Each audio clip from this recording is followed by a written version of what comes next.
So guys, fish on tayo. Ayan o, anong tawag nito na fish?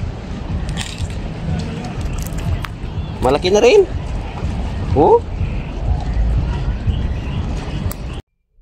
Magandang araw sa mga kababayan natin dyan, especially sa mga kapwa natin OFW.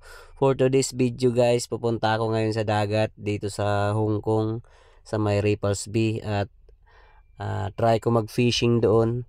So nakita ko kasi yung view dito, kasi nandito tayo sa double decker na bus, at saka nasa harapan tayo, so nakikita natin yung view dito. Kung nakikita nyo sa baba, ayan, ang ganda ng view. Mayroong mga boat, beach, mga building na nagagandahan, na yung view nila is yung seaside. So yung doon na area, yan yung beach. So ang tawag dyan is Deepwater Bay na beach. So marami din mga kababayan natin ngayon yung nandyan at nagsiswimming sila. Dito rin sa gilid ng beach nila mayroon ding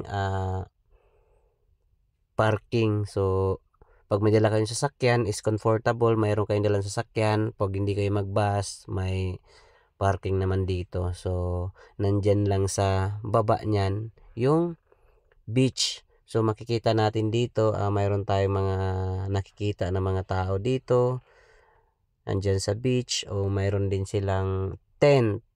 Pwede din kayo magdala ng tent nyo dito, especially pag mainit or umulan. At least mayroon kayong paglagyan ng mga gamit nyo. So yan, dyan sila mostly nandito ngayon is mga kababayan nating OFW din dito sa Hong Kong, na pag holiday dito sila tumatambay sa beach at ini-enjoy nila yung dagat.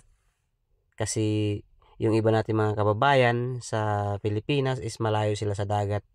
Dito sa Hong Kong, pwede sila pumunta. At saka mayroon din silang barbecue area dito. Kung nakikita natin, ito yung barbecue area dito sa may Deepwater Bay. So mayroon din tayo nakikita ng mga kababayan natin na nagba-barbecue sila ngayon.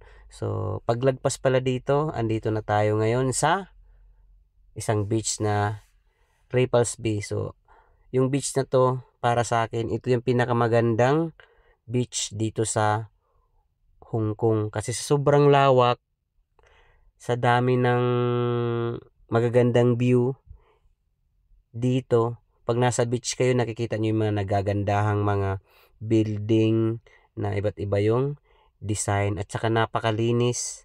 At saka napakalinis ng buhangin. At saka yun, maraming tao at marami pang puno ng kahoy na pwede nyong silungan dito sa beach na to.